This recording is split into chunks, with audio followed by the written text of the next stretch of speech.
Amen. So if you would, please take your Bibles. Turn to, no, I almost said Matthew. Hebrews chapter number 11. Hebrews chapter number 11. Last week, as of course many of you know, we started this new series called The Hall of Flaw. Now, Hebrews chapter 11 is typically referred to as the Hall of Faith, and so we oftentimes look at Hebrews chapter 11 for good examples, as we should. And it goes through a bunch of individuals that we read all last week. But the point of Hebrews chapter 11 is not that we necessarily look and keep our eyes fixated on people like Sarah or David or Abraham. We look at the Hall of Faith because they're pointing to someone. They're not pointing to themselves. They're pointing forward to who? Yeah, what's the Sunday school answer? Jesus, right? They are pointing to Jesus. And the big kind of takeaway we talked about last week is that, look, we are surrounded by so-called heroes of the faith. I know I've talked to many of you, especially in this room, and those of you who joined us online. You tell me about friends or pastors or a grandmother or a father who led you in faith, and you have a heritage and you have heroes in your own personal life who has brought you to this place, but none of our heroes in our life should ever take the place of the champion, which is Jesus Christ. I love my grandfather. I talked to him a little bit actually just yesterday. He's doing well. He's ornery still. And, and he's ready to go home. This is the thing it's now become a little bit of a running joke. And I don't know if this is morbid or not, but I call him on the phone. He's like, I think I'm ready to go. I was like, well, Granddad, you've been ready to go for 20 years, he's like, yeah, but this year is it. I said, all right, well, you know what? We'll miss you. It's just this thing we keep talking about, but his confidence, of course, is not in this life. It's in the life to come, and he has that, and he's just waiting on there. But talking with him, he is one of my heroes of the faith. I greatly respect my grandfather and thankful for the example he was to me. But even my granddaddy Strauss can't take the place of Jesus, right? Doesn't matter how great men are, how many of you have, hopefully you think you have a good pastor, no matter how great you think I am, I should never, ever, ever, ever, ever take the place of Jesus. Now we should keep our eyes on Jesus. Now today, we'll be looking at our first character study, which is Abraham. Now, technically, if you remember, we read all of Hebrews 11 and a little bit of Hebrews 12 last week. And Abraham actually doesn't come in. He's not the first. He's not the second. He's not even the third. He's the fourth. He's the fourth in the list, right after Abel, Enoch, and then Noah. And so some of you might be prone to ask, well, Pastor, why didn't we start with Abel or Enoch or Noah? Well, there really isn't a lot that we know about Abel. And there really isn't a ton known about Enoch, especially when it comes to specifically this series is talking about faults and flaws. We can't find anything in the first few chapters of Genesis. And so what about Noah? Well, we would talk about Noah because Noah has some pretty big faults. But we're actually going to be covering Noah later on this year, Lord willing. And so I really don't want to rob Peter to pay Paul, right? And so I'm going to leave that for later on in the year. We're going to be talking about Noah more specifically over a course of, say, 4 or 5 weeks. So today we're going to be looking at Abraham, the patriarch of the Jewish faith. And, we have a pretty good sketch of who Abraham was, not just in Genesis, but throughout the Old Testament. And let's be honest, if you were going to say, like we oftentimes, you talk to somebody, maybe you share your faith with somebody, and you said, do you think you're a good person? Well, every human who's ever lived on the face of the earth usually thinks of themselves as a good person. Even Hitler thought of himself as a good person. And so, but we're oftentimes playing this arithmetic game, aren't we? We're trying to say, okay, we're not perfect, but we're not bad as so-and-so. And you know what? Yeah, I stole a packet of gum at a Quickie Mart or something when I was 5, but I also gave to the poor. And so we start to do this weighing game in our head, and we always end up saying, you know what? I'm pretty good. And so if you look at Abraham, though, he really is a really good guy. Like, by and large, the majority of his life and what we know about him was good. He's a good example, except there was one glaring fault that he had. Does anyone want to guess? What's the one glaring flaw, one glaring error that he seemed to not be able to overcome? Anyone want to guess? Lying, okay. Too many wives, yeah. I mean, polygamy, it's an awkward subject when you get into those earlier books of the Old Testament, but it's there. That wasn't right, okay. What? Anybody else? Did anyone know why he lied? We're going to get down to the bedrock. Yes, he lied, but I'm going to argue tonight that wasn't his main problem. Does anyone know why he lied? Protect his wife? Protect himself. So he was what? Self-centered, but egotistical. What was he scared of? Losing his what? His life. He was fearful. Everyone say class. Everyone say fearful. Ready? 1, 2, 3.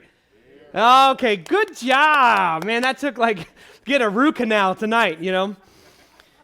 He was fearful. And for all of Abraham's good traits, there's one glaring black spot, and that is he was fearful. Hebrews 11, though, has nothing about his fear. Here's what Hebrews 11 says about Abraham. By faith, Abraham obeyed when he was called to go out to a place that he was to receive as an inheritance, and he went out, not knowing where he was going. By faith, he went to live in the land of promise, as in a foreign land, living in tents with Isaac and Jacob, heirs with him of the same promise.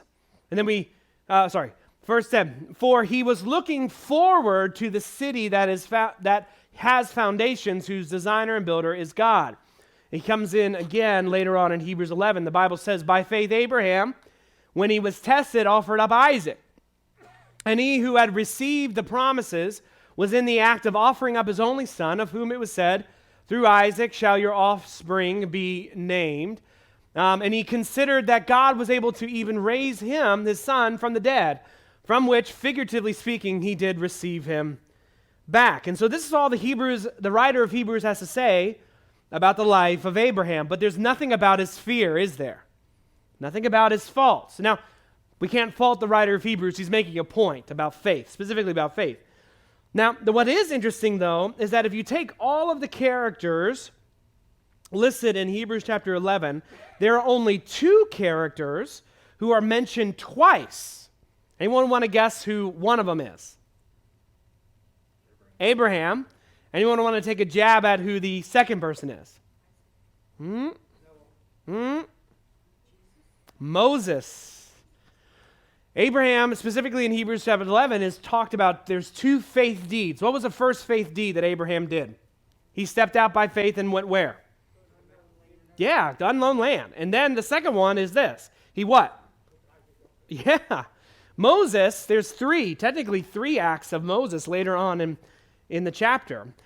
But here's Abraham mentioned twice about his faithful acts, but nothing about his fear. And so if you read Hebrews chapter 11, you almost think that, man, Abraham must have just been a special dude. And I'm always playing devil's advocate in my brain, right? I talked about this Sunday. I feel like I'm a schizophrenic. Technically, yeah, he's a special guy. Like, I would never, ever, ever in a million years compare myself to Abraham. But he wasn't perfect, was he? Now, a few times throughout the narrative of Abraham, we find little cracks in the character of Abraham. In fact, many of you have talked about polygamy, lying, but I think the biggest one that he has is fear. And we're going to look at specifically two instances which show this commonality, this maybe his, as Paul would often, we don't know what Paul's was, but Paul would often talk about his thorn in the flesh, the thing that he struggled with most. We don't know what it was, but he prayed to God, and God said, no. When you're weak, I'm strong. When you're weak, my strength is in you. And Paul glorified in his weaknesses.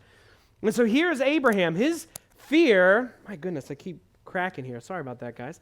His problem was fear. I wonder, we're not going to go around the room, but I wonder, what is that one thing in your life that you seem to always struggle with? I'm not going to tell you what mine is. I'm a transparent guy. Pretty open with my weaknesses, but even this, I'm not going to open up to. We all have that one thing, maybe it's two things, maybe it's a dozen things that we struggle with. Well, Abraham struggled with fear, and some of us can definitely relate to that, especially given the current situation. So what I want to do is I want you to remember Hebrews 11. Where does Abraham end up, but where does he begin? Let's go read two stories. Genesis 12. If you have your Bibles, turn to Genesis 12. From Genesis 12, we're then going to go to Genesis 20. All right, so if you want to have your finger in different places tonight, you can do that. Otherwise, it's going to be on the screen for you. You can read along with us. Genesis 12. The Bible says, "Now there was a famine in the land. So Abram went down to Egypt to sojourn there." I lost my place. Sojourn there, for the famine was severe in the land. The very beginning of Genesis 12 is God calling Abram out of Haran. He's calling him out of the Ur of the Chaldees. And so he says, Abraham, follow me. I'm going to make you a great nation. I'm going to make you a great family. And in fact, it's so great that all the nations of the world will be blessed. The very next verse comes with trial. Isn't that interesting? Isn't that interesting that the moment that Abraham begins to follow God in the narrative, all of a sudden there's trouble? How relatable is that for us? How many of you have, even maybe this year, made New Year's resolutions? You made a plan to benefit yourself, and then all of a sudden the next day you just fail. I mean, I did this sometimes when I always struggle with my weight, and it never fails. The day that I decide I'm going to try to lose weight, I'm walking through the grocery aisle, and they got a buy one get one free on my favorite ice cream, which is cookies and cream ice cream. It's one of my favorites, and so I can't help it, right? No, it doesn't matter. The moment that you try to follow God or try to do what's right, Satan will try to throw up roadblocks. And here we have a roadblock. There's a famine. He needs food. So Abram went down to Egypt to sojourn there, for the famine was severe in the land. Verse 11. When he was about to enter Egypt, he said to his wife, Sarai, I know that you're a woman beautiful in appearance. She's feeling pretty good about herself, right? Hopefully, you guys in here, you compliment how your wife looks. You look beautiful, Sarai. 12. And when the Egyptians see you, they will say, this is his wife. Then they will kill me. But they will let you live. Say you are my, what? Sister, that it may go well with me before you, and that my life may be spared for your sake. When Abraham entered Egypt, the Egyptians saw that the woman was very beautiful. And when the prince of Pharaoh saw her, they praised her to Pharaoh. And the woman Sarah was taken into Pharaoh's house, and for her sake he dealt well with Abram. And he had sheep, oxen, male donkeys, male servants, female donkeys, and camels. But the Lord afflicted Pharaoh and his house with great plagues because of Sarai, Abram's wife. So Pharaoh called Abram and said, what is this you have done to me? Why did you tell me that she was your wife? Why did you say she's my sister, so that I took her for my wife? Now then, here is your wife. Take her and go. And Pharaoh gave men orders concerning him, and they sent him away with his wife and all that he had. Pretty bad. Listen, if I, go ahead. How did he determine that? Oh, we'll talk about that here in a second. Here's the thing. If I was going to get married to my wife, we would have a long relationship. They were older in age. Remember, it said earlier in Genesis chapter 12 that Abraham was 75 years old at this time. Do you think that it would go very well for Abraham to say, hey, wife, I'm going to trade your life for mine? Not a good thing to do, okay? And so God sends Pharaoh this vision, and he gets all these problems, he gets all these things, and he realizes, hold on a second. I thought you were the sister of Abram. And she's like, oh, no. No, I'm sorry. I am also his wife. Now, this is bad, isn't it? This is a far far cry from where we find him in Hebrews chapter 11, where he is by faith stepping out and going where God calls him to, by faith offering up his only son on an altar for God. Now, Paul, I'm going to put this in a pin just for 1 second, okay? Because a lot of history then transpires. We're now going to go to Genesis 20. Now, between Genesis 12 and Genesis 20, a lot happens in the life of Abram. Abram and his nephew, a guy named Lot, you may have heard of him, they go their separate ways, and God blesses both of them, but especially Abram. Abram then rescues Lot, though a chapter later, from a bunch of warring kings, right? Abram the warrior, Abram the rescuer. Abram is then blessed by this mysterious figure known as Melchizedek, which many believe to be some type of appearing of God in human form, even in Genesis chapter 14.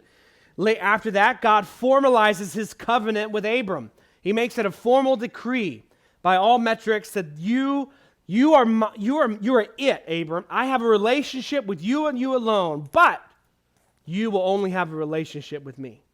You will follow me. Then 11 years, get this, 11 years after they left Haran, Sarai, that's Abram's wife, convinced her husband that God needed help with his plan to give them a son.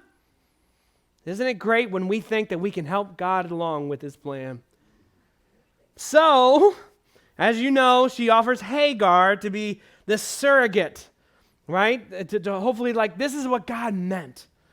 No, God did not mean that at all. God wanted to do a miraculous thing. And she's and Abram were thinking, no, we got to help him along. He's a God. He must be impotent, right? He can't help me.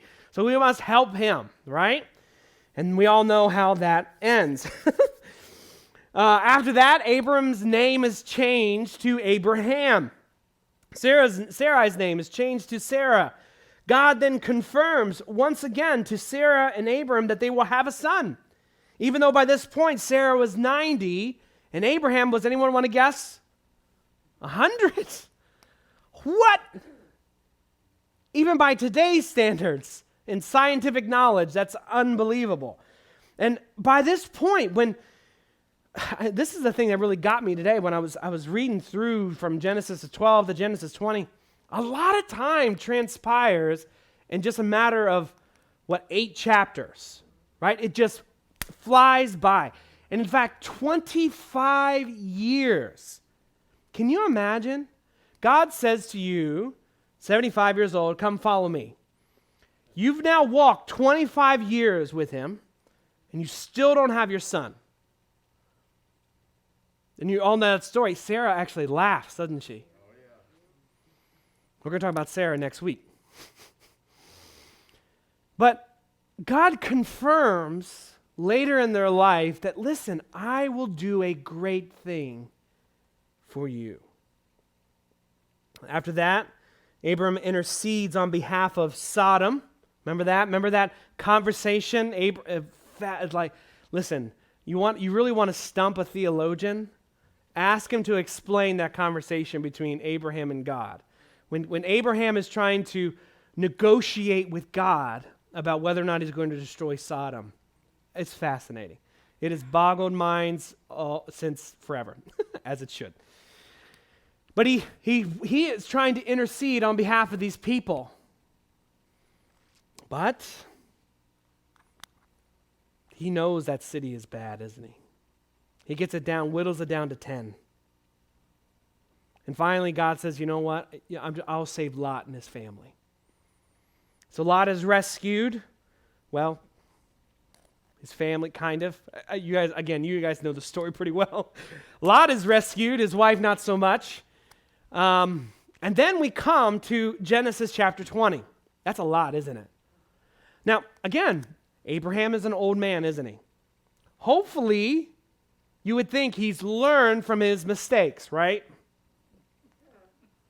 But then we read, some of you, Miss Sandy's laughing, some of you know exactly where we're going. Genesis chapter 20. Then we read, remember, how did his whole faith walk begin? It began with him selling his wife, giving away his wife.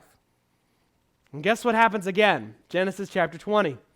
From there, Abraham journeyed toward the territory of Negeb and lived between Kadesh and Shur, and he sojourned in Gerar. Man, those are great names.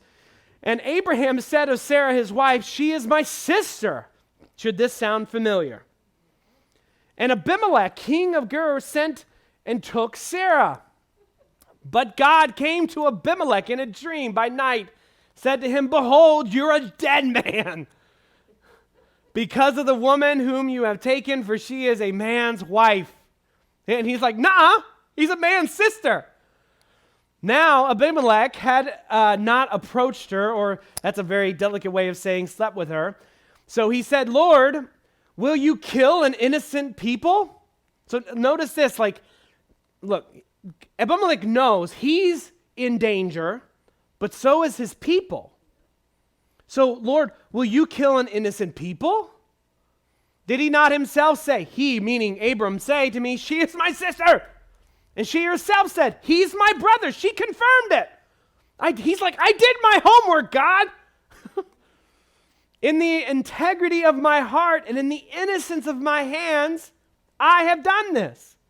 Then God said to him in the dream, "Yes, I know that you have done this in the integrity of your heart, and it was I who kept you from sinning against me. Therefore I did not let you touch her.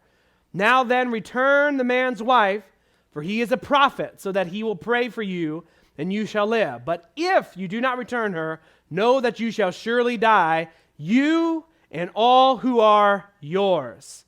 Strong words. So Abimelech rose early in the morning, called all his servants and told them all these things, and the men were very much afraid.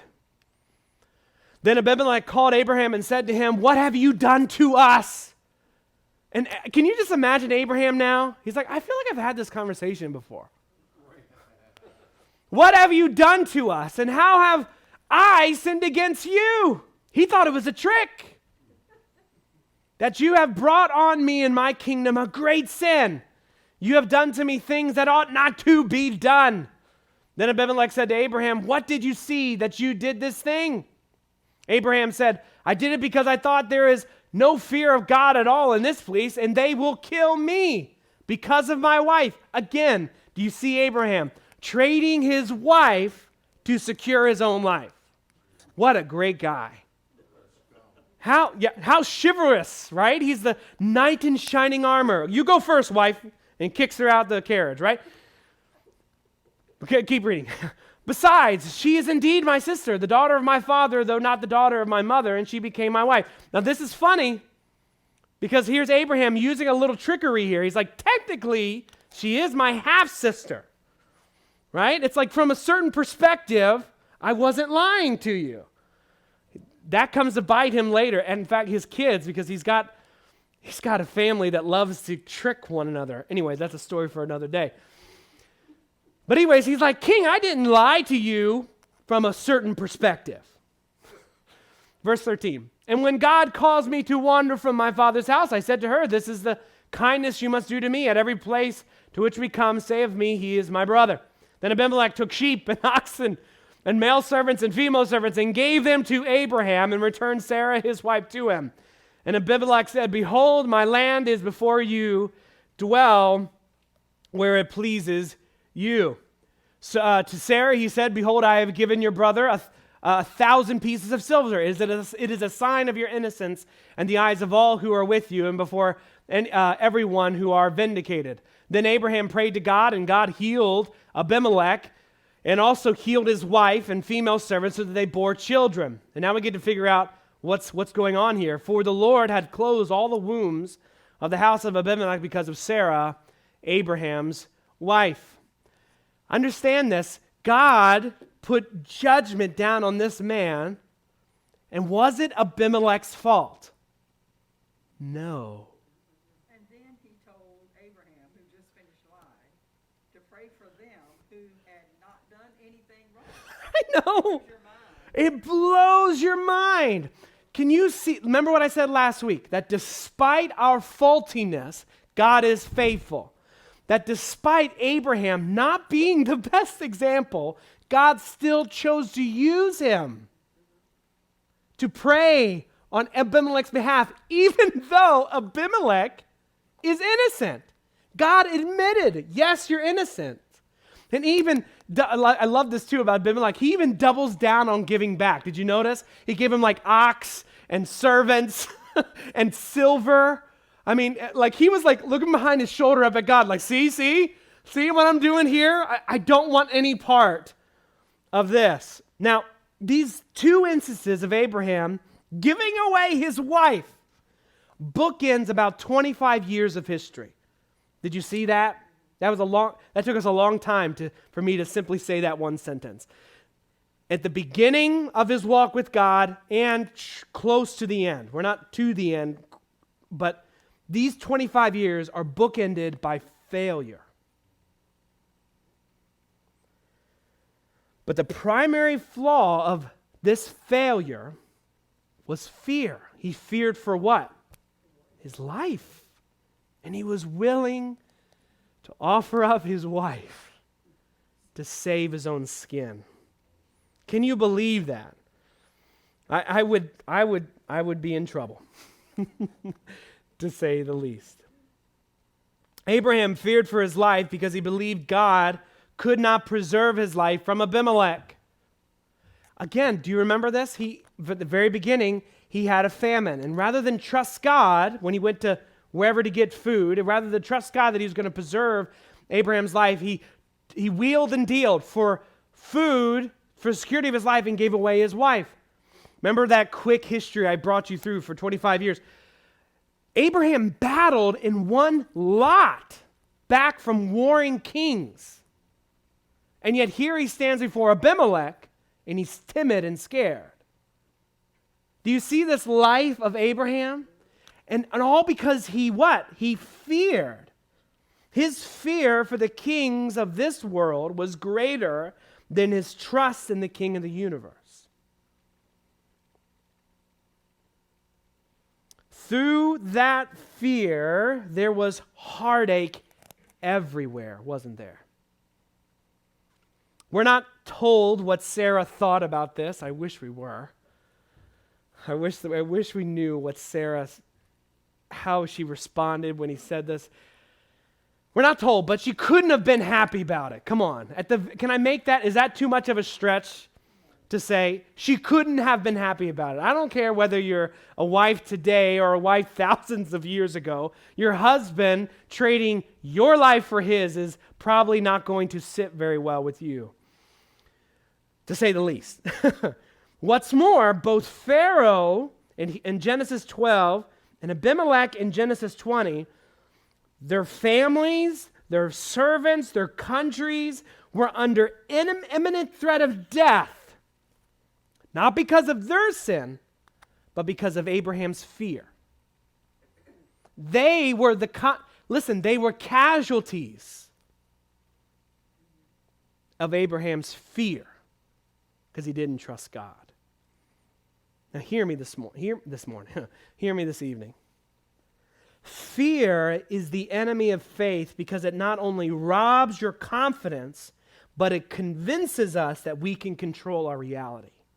I talked about this at the very end of 2020. Remember that last message I gave you guys?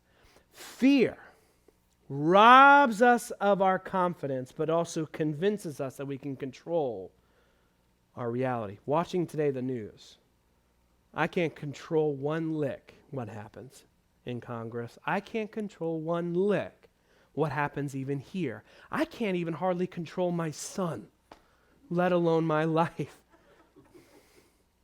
Today we went to the park this morning and there's a sand pit thing, at this, we call it the giraffe park, but it's not. I forget actually. It's so funny as a parent, you learn the kids' names for things without knowing what the actual names are. Like I still call it, like Chick-fil-A in our house is not Chick-fil-A, it's chicken leg. Because my daughter couldn't say Chick-fil-A when she was growing up, so can we go to chicken leg? And we call it the. But today we were at the and like I'm trying to teach him, he'll be 3 next month. I can't believe that, but he'll be 3 next month. And this sweet girl, same age as him, kind of reminded me of Piper because she had short, really curly hair, really a sweetheart. And she was playing really nice, as typically toddler girls do a lot better than toddler boys, as I'm sure you're aware. And she was making this like castle, right? Because the sand in the sand pit was just a little bit wet to be moldable. And so she was making, and my son goes over there, and before I could stop him, he's all about an excavator. Like my son, wherever you go today, he will have a toy excavator in his hand. He went over there and he took the bucket of the toy excavator and he just demolished that poor girl's castle, sand castle. And I felt so awful. And I couldn't get there in time, even though I was like, Rowan, stop, And he was not going to listen to me. So listen. I can't control my son, let alone the outcomes of my life. Here's what fear convinces you. This is why so many of us have anxiety and worry over what's going on in D.C. even today or with COVID, is that we have so much fear because we want to believe that we can control it some way. And look, we're wise, right? Because we have masks on. We distance, say in regard to the pandemic. We are wise with our actions. We are smart in how we interact with one another. But ultimately, it's in God's hands. Ultimately, we say we're going to be good adults, but ultimately we're going to trust in God. But fear keeps us confined, and it convinces us that we can control. Here's Abram, and then Abraham. Did you notice? He was Abram when he made the first mistake, and Abraham when he made the second mistake. Both men, even though they were supposed to be changed, even though God even gave him a new identity, repeated or was doomed himself to repeat the mistakes of his past. All because he feared. He said, I have to control my life. I have to save my life. Fear is the enemy of faith because it not only robs your confidence, but it convinces you that you can control your reality. But we can't. Only God can control our reality. Abraham thought he could save his life by giving away his wife. If God said he would give Abraham and Sarah descendants, if Abraham truly believed that, in those moments of fear, if he truly believed, no, God said that me and Sarah, not me and Hagar, me and Sarah would have descendants. If he believed and trusted God in those moments rather than fear, he would not have given his wife away. God thankfully interceded, didn't he? He's a good father, even when we make mistakes. And Abraham, let's be honest, survey says mistake with what he was doing in these moments. And here's God being faithful to him despite himself. God even controlling a king so the king wouldn't do anything inappropriate. God is so much more faithful to us than we ever even realize. God intervened. He sends visions and warnings to these rulers to return Sarah. But it was all because Abraham, in a moment of anxiety, worry, and fear, chose to rely upon himself rather than God. Listen, I know there's a lot going on in the news today. There's a tendency to rely upon somebody other than God. Tonight, you're going to go to bed, and there's going to be, it's gripped my heart, I'm sure it's gripped yours, to think, man, let me just mull this over in my head for 30 minutes, an hour, and toss and turn. And we think that will help us control what's going on in our life, but that's fear. And it's pushing our heart away from God. The quickest way to fall victim to fear is to trust in yourself. So what's the takeaway? When you look at Abram, the patriarch of the Jewish faith, when you look at this Hall of Famer, the fourth in line, what's the big takeaway that I want you to understand? When it talks about his flaws, here's what I want you to understand. Fear of the Lord produces faith in the Lord. I want to explain that in a second. But fear of the Lord produces faith in the Lord. Fear of the world produces faith in ourselves. So many of us think that, wrongly, I'm afraid of the world, and that should hopefully send you to your knees. But how many times do we try to insulate ourselves from the world? We put up barriers and walls, and we keep the world from distance, and we think, you know what, I'm going to control my destiny. But when we look at the world and we're fearful, and was there a real risk to Abraham's life? I believe so. Abraham was a man of his country. He knew that there was a risk to his life because his wife was beautiful. However, who is stronger than the world? God. God is so much bigger that even though you know you're walking straight into a lion's den, you're still going to trust that God's going to preserve your life or save you or take you out from this world or whatever it may be. That your trust is in the Lord. Interestingly, the most frequent command in the Bible is do not be afraid. Rick Warren famously said that according to him, he didn't give the precise instances in Scripture. I wish he would have. But according to Rick Warren, do not be afraid, or some iteration of that command, shows up in the Bible 365 times. One for every single day. I'd spent about a half hour today trying to find more documented evidence other than Rick Warren. I couldn't find it. So somebody needs, maybe me, somebody needs to go actually count them. But here's the thing.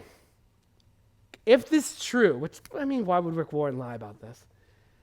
If this is true, that means that every day, at the very least, we should be telling ourselves, I should not be afraid.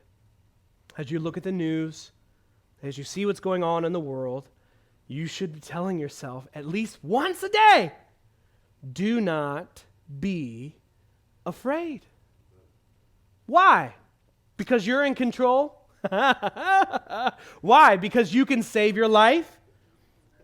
Why? Because you can play maybe negotiator like Abraham did, and you can you know what, I'll give you this if you preserve this. No, we are not afraid because we trust in God. We put our faith in God. Our fear or our respect or our obeisance, our worship, our priority is not the world, it's the Lord. This is what it means to fear the Lord, is that no matter how big the beasts of this life get, God is bigger. And if you're going to go toe-to-toe with somebody, who would you rather go to toe-to-toe with, God or the world? Well, when God says, listen, if you get on my side, I will back you up. I will be there. I will be with you. Then look, you say, God, you're stronger. I fear you more than what anything this world can do. You fear the Lord. Fear itself is not a fallacy, but fear in the wrong thing is. And that's the problem. That's what this world does. That's what the devil does. Listen, fear itself is not wrong. Fear in the wrong thing is wrong. And you ought to be fearing God more than you're fearing anything else that you see going on in the world.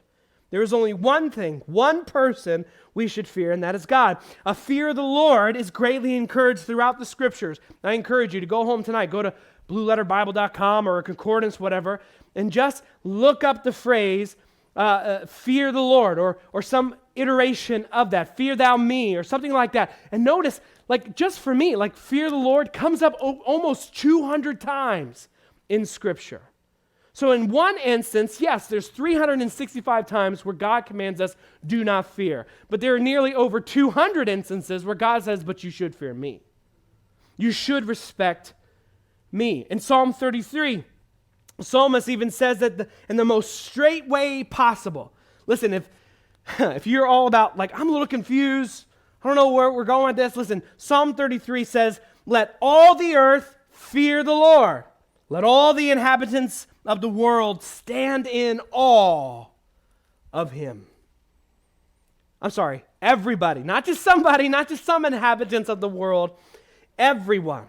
And in fact, the way that we become wise in this world begins with the fear of the Lord. Proverbs chapter 3 says, trust in the Lord with all your heart. Do not lean on your own understanding. In all your ways acknowledge God, and he will make straight your paths. Be not wise in your own eyes. Fear the Lord. Turn away from evil. It will be healing to your flesh and refreshment to your bones. I took off verse 8, didn't I? Goodness. Oh, no, there it is. It will be healing to your flesh and refreshment to your bones. Understand this. What are you afraid of today? Talking about this before we even started, Dennis. What are you afraid of today? Is it Democrats? Is it the liberals? Is it whatever President Biden brings? Where is your heart today? If you are fearing anything other than the Lord, it's time to make your heart right. You should only be fearing God, not even a pandemic, not the risk of death come tomorrow or a year or whatever. You should be fearing God. Fear is practical atheism. Some of us would never, hopefully never in this room or online, would ever admit that you're an atheist. Hopefully you believe in God. But if you truly believe in God, you shouldn't be fearful. I know we are sometimes. I'm not condemning people for feeling fear. But listen, if you are constantly in a state of fear, if you are constantly in a state of fear, it's because there's some breakdown of your belief in God. It is practical atheism. No matter what causes your anxiety, at its heart, worry is the offspring of unbelief. Either you believe God, believe what he says, or you don't. What is it? If you believe God will be with you, if you trust in him, then your fear, your worry, though you may have it, though you may experience it for a moment, it is immediately squashed, put to rest. Because you say, you know what? This is scary. We are living in times that are scary. But our God is scarier. Our God is far more powerful. Jesus makes the same point in Mark chapter 9. He said, while he was still speaking, there came from the ruler's house some who said, your daughter is dead. Why trouble the teacher any further? At the beginning of Mark 9, a ruler of the synagogue comes to Jesus and says, hey, can you come heal my daughter? Well, on the way, Jesus gets delayed. Well, while this happens, people come from his house and he says, stop bothering Jesus. Stop bothering this carpenter. Your daughter's already passed. I'm sorry. He can't do anything. Death, see, the messengers thought death was more powerful than Jesus. How little did they know, amen? And they say, stop bothering the teacher any further. But Jesus, can you imagine, look, Jesus is ministering over here. He's going on this way with this guy who has stepped out by faith to ask for help. And he overhears this conversation. Verse 36, but overhearing what they said, Jesus said to the ruler of the synagogue, what? Do not fear, only believe. He doesn't even address the messenger. Did you notice that? Like Jesus has, listen, I encourage you later this week, later tonight, read Matthew 9, the events leading up to Matthew 9. Jesus is surrounded by people. And he stops everything to look at this ruler, this dad. Says, don't be afraid. Just believe. Verse 37, and he allowed no one to follow him except Peter, James, and John, the brother of James. They came to the house of the ruler of the synagogue, and Jesus saw a commotion and people weeping and wailing loudly. And when he entered, he said to them, why are you making a commotion and weeping? The child is not dead, but sleeping. What a joke, right? It's so funny. It's so outrageous that the people began laughing. Verse 40, and they laughed at Jesus. But he put them all outside, took the child's father and mother and those who were with him, and went in where the child was. And I love this next part. Notice how tender this is. Jesus, taking the child by the hand, said to her, Talitha kumi, which means, little girl, I say to you, arise. Real quick, you want a nerd moment, Bible nerd moment, just real second. Talitha is also a Hebrew and Aramaic word for little lamb. How sweet is that? Little lamb, I say to you, arise. How cool is that? Anyways, verse 42, what happens? And immediately the girl got up, began walking, for she was 12 years of age, and they were immediately overcome with amazement. And he strictly charged them that no one should know this and told them to give her something to eat. She needs a snack. The last line's the one I remember. Yep. That she needed something to eat. I mean, I guess dying just takes it out of you. You need something to eat if you're going to be resurrected. So you need some gummy bears and some apple juice. Give her something to eat. But did you notice that, look, this father had no reason to believe that Jesus could do this. This has never happened before in his lifetime, technically, but never happened before. And he has friends coming saying, stop bothering Jesus, your daughter's dead, it's time to grieve. But then Jesus steps in where fear almost overcame this father's faith, and he said, stop it. Stop. Do not be afraid. Believe. The father set aside his fear for believing in the word of the Son of God, which then brought his father back from the dead. Can you imagine the rest of his life? He could look at his daughter, and she was a living, breathing evidence of belief and faith. He will remember for as long as he lived, that his daughter lives today because he put his faith in Jesus Christ. John 14:1 says this. Jesus said, let not your heart be troubled. You believe in God, believe what? Also in me. A belief in God calms a troubled heart. So yes, Abraham is in the hall of faith, isn't he? But he also had a significant problem with fear. Don't we all? Later, when God asked Abraham to sacrifice his only son, though, Abraham did not fear. If you read on in Genesis 20, 21, 22, God says, I want you to sacrifice your son. Do we see Abraham? Do we see the salesman Abraham trying to bargain with God? No. Do we see the fearful, cowering, anxiety-filled Abraham trying to trade? Hey, don't take my son. How about you take my wife? No. All we see is Abraham walking in faith. He finally got it. It took him 25 years. But at 100, he finally got it. In the end, Abraham's faith in God won out over fear in his own heart. Does that make Abraham great? No. It's because God was faithful. He was long-suffering. Abraham didn't abandon Abraham when he was in front of Pharaoh, did he? Can you imagine if God was like us, and God was like looking at Abraham in front of Pharaoh, and he's like, dude, I just told you like a week ago, I'm going to make you a great nation. What are you doing? Did he write him off and say, I'm going to find somebody else? No, he stayed faithful to Abraham, even though Abraham didn't stay faithful to him.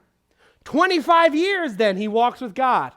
And he's still the fearful, timid Abraham when he comes before him Abimelech. And God's like, dude, you've now walked with me for 25 years. Come on. Did God abandon Abraham then? No, he remained faithful. This is the amazing thing about God's relationship with us, that even when we are faithful, God doesn't abandon us. God is with us through the end and even through our own failures. So what's the takeaway? When you look at the hall of Flaw, when you get Abraham's name, fear the Lord, the fear of the Lord produces faith in the Lord. So you see, if you think God is bigger than any boogeyman in your life, you're going to trust him. Because he's a boogeyman that's on your side, isn't he? I trust my God.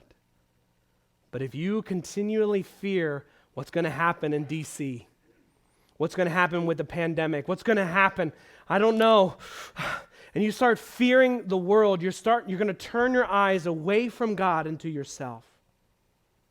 You're going to think, I'm going to wall myself up. I'm going to make it so that the world can't get me. I'm going to do this trade game. I can control. I can take control of my future.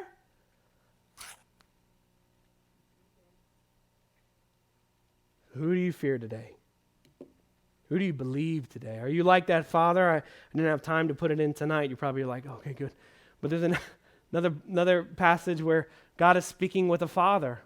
And this father has a demon-possessed son. And the father is on his knees and he say, I believe, God, help my unbelief. God, I just have a little. And God's like, that's enough.